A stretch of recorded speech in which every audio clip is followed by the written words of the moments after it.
Napoleon Bonaparte আমার নবীর জীবনী পড়ল, এরপরে সে আমার নবীর ব্যাপারে মন্তব্য করে বসলো, if the people of the world accept the ideology of Muhammad সাল্লাল্লাহু আলাইহি ওয়াসাল্লাম, they will be guided on the happiness and prosperity. পৃথিবীর মানুষরা যদি মুহাম্মাদের জীবন আদর্শকে গ্রহণ করে ফেলে, তাহলে তারা সুখ এবং সমৃদ্ধির পথে পরিচালিত হবে।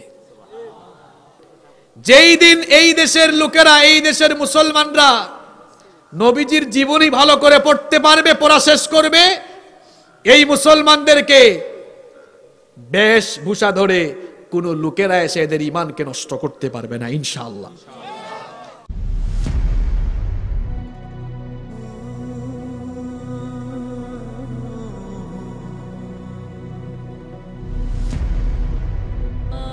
Al-Wasatiyah, enjoy the Quranic message. আমার নবীর মর্যাদা এত বেশি, আমার নবীর সম্মান আমি আর কি বর্ণনা করব। আল্লাহ তাআলা নিজেই তার নবীর সম্মান বর্ণনা করতে গিয়ে, নবীর চরিত্রের ব্যাপারে তার চারিত্রিক প্রশংসা করতে গিয়ে আল্লাহ তার নিজের নামটাই নবীর জন্য বরাদ্দ করে দিয়েছে। আল্লাহ, এটি হচ্ছে আল্লাহ তাআলার জাত, সত্তাগত নাম। এটি ছাড়াও আল্লাহ তাআলার অসংখ্য সিফাতি নাম রয়েছে। তার মধ্যে আল্লাহ তাআলার একটি সিফাতি নাম হলো আজিম। আজিম, এটি কার নাম? সবাই তো বললেন না, একটু আওয়াজ দিয়ে বলেন, আজিম এটি কার নাম? আল্লাহ তাআলা তার নবীর চরিত্র বর্ণনায় এই আজিম শব্দ ব্যবহার করলেন, আবার কোরআনুল কারীমের শ্রেষ্ঠত্ব বর্ণনায়ও তার এই নিজের নাম তিনি উৎসর্গ করলেন। সুবহানাল্লাহ। ওয়ালাকাদ আতাইনাকা সাবআম মিনাল মাথানি ওয়াল কুরআনাল আজিম। নবী, আমি আপনাকে নিত্য পাঠনীয় সপ্তবাক্য দিয়েছি, আর আমি আপনাকে কোরআনে আজিম দান করেছি। সুবহানাল্লাহ পড়েন। আবার আমার নবীর চারিত্রিক প্রশংসায়, চরিত্রের সার্টিফিকেট দিতে গিয়ে রব্বুল আলামিন তার নিজের সিফাতি নাম বরাদ্দ করে দিলেন, ওয়া ইন্নাকা লাআলা খুলুকিন আযীম। নিশ্চয়ই আপনি এক সুমহান আদর্শের উপরে প্রতিষ্ঠিত। আমাদের দেশে অনেকে সার্টিফিকেট দেয় না, চরিত্র সার্টিফিকেট দেয় কিনা? চেয়ারম্যান সাহেব দেন, উপজেলা চেয়ারম্যান সাহেব দেন, এমপি সাহেব দেন, মন্ত্রী মহোদয় দেন না? তো মানুষের চরিত্রের সার্টিফিকেট মানুষ দেয়। মানুষের চরিত্রের সার্টিফিকেট কে দেয়? মাঝে মাঝে দেখা যায় যে চরিত্রের সার্টিফিকেট দেয় তার নিজের চরিত্রই ঠিক নাই। কিন্তু আমার নবীর চরিত্রের সার্টিফিকেট দুনিয়ার কোনো মানুষ দেয় নাই, দিয়েছেন স্বয়ং এমন এক চরিত্র, এমন এক চরিত্র, as a child, as a father, as a teacher, as a leader, as a lawgiver, as a lawmaker, as a grandfather, as a husband, as a politician, as a commander, as a reformer of the Muslim society, Muhammad is the Superman of the world. মানুষের জীবনের সকল দিক এবং বিভাগের জন্য যিনি অনুসরণীয় এবং অনুকরণীয় আদর্শ, তিনি হচ্ছেন মুহাম্মদ সাল্লাল্লাহু আলাইহি ওয়াসাল্লাম। এই জন্য রব্বুল আলামিন কোরআনুল কারীমের 33 নম্বর সূরা সূরাতুল আহজাবের 21 নম্বর আয়াতে বললেন, লাকাদ কানা লাকুম ফি রাসূলিল্লাহি উসওয়াতুন হাসানাতুন লিমান কানা ইয়ারজুল্লাহা ওয়াল ইয়াওমাল আখির ওয়া যাকারাল্লাহা কাসীরা। আল্লাহ তাআলা বললেন, তোমাদের মধ্যে যারা আল্লাহ আর আখিরাত দিবসের আশা রাখে, তাদের জন্য আমার নবীর জীবনের ভেতরেই সর্বোত্তম আদর্শের নমুনা রয়েছে। সুবহানাল্লাহ। এমন এক আদর্শ আমার নবীর, যেই আমার নবীর বায়োগ্রাফি পড়েছে, যেই আমার নবীর সিরাত পড়েছে, যেই আমার নবীর জীবনী পড়েছে, সেই আমার নবীকে প্রশংসা করতে, আমার নবীকে নিয়ে ভালো মন্তব্য করতে বাধ্য হয়েছে। সে যে ধর্মের মানুষ হোক, হিন্দু হোক, বৌদ্ধ হোক, খ্রিস্টান হোক, যে কোনো ধর্মের মানুষ হোক, আমার নবীকে নিয়ে যারা পড়াশোনা করেছে, আমার নবীর বায়োগ্রাফি যারা স্টাডি করেছে, সবাই আমার নবীজির প্রশংসা করতে বাধ্য, যে ধর্মেরই মানুষ হোক। দেখেন, মহাত্মা গান্ধীর নাম শুনেছেন আপনারা? লোকটা হিন্দু ধর্মের মানুষ, আবার ভারতের এক অবিসংবাদিত নেতা, ব্রিটিশ বিরোধী আন্দোলনের এক অন্যতম নেতা তিনি ছিলেন, ফাদার অফ ইন্ডিয়া তাকে বলা হয়। তিনি রাসূল করিম সাল্লাল্লাহু আলাইহি ওয়াসাল্লামের বায়োগ্রাফি যখন পড়লেন, গুগলে সার্চ দিবেন আপনারা, গুগলে সার্চ দিলে দেখবেন নবীজিকে নিয়ে যারা সুন্দর সুন্দর কমেন্ট করেছে সব চলে আসবে সেখানে। তো মহাত্মা গান্ধী আমার নবীর জীবনী পড়লেন, আমার নবীর জীবনী পড়ে তিনি এক চমৎকার মন্তব্য করে বসলেন। তিনি বললেন, Islam didn't come through the sword in this world. আমি তো শুনেছি এতদিন পৃথিবীতে ইসলাম নাকি তরবারির মাধ্যমে এসেছে। আসলে পৃথিবীতে ইসলাম তরবারির মাধ্যমে এসে নাই। আমি মুহাম্মাদের জীবনী পড়ে দেখেছি পৃথিবীতে ইসলাম এসেছে মুহাম্মাদের চারিত্রিক সুভাষ দিয়ে। কোন মুসলমানের কথা বলেন?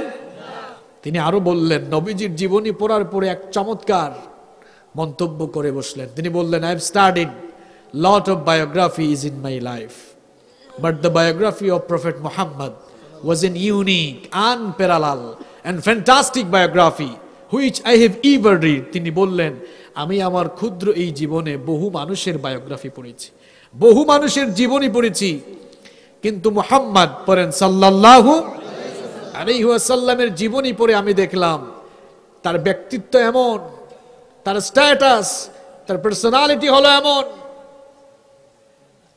তাকে নিয়ে অন্য কারো সঙ্গে কোনো তুলনা চলে না, কারণ তিনি হলেন ইউনিক, আনপ্যারালাল, অনন্য এবং অতুলনীয় এক ব্যক্তি, যার সঙ্গে পৃথিবীর কোনো মানুষের তুলনা চলে না। আল্লাহু আকবার।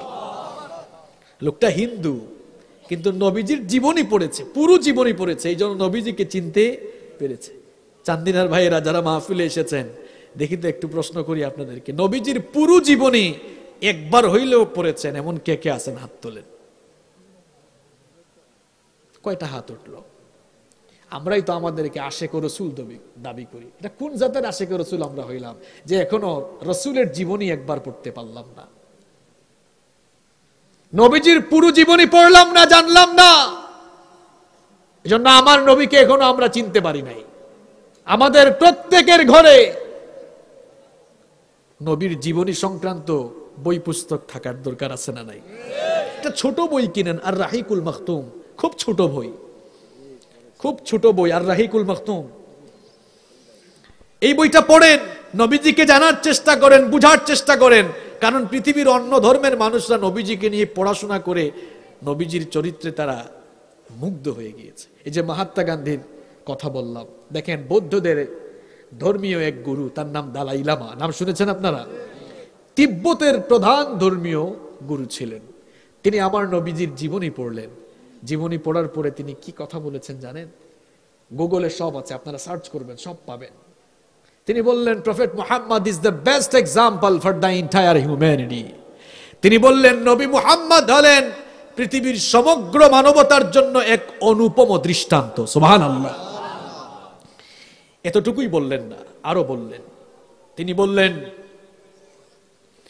we should follow the path which shown by the prophet Muhammad বলেন সাল্লাল্লাহু আলাইহি ওয়াসাল্লাম to get global peace। আমরা তো শান্তির কথা বলি, শান্তি কামনা করি, কিন্তু পৃথিবীর মানুষ যদি সত্যিকার অর্থেই শান্তি চায়, সবার উচিত হবে মুহাম্মদ যে পথ দেখিয়ে গিয়েছেন সেই পথকে অনুসরণ করা। সুবহানাল্লাহ। মুসলমানের কথা।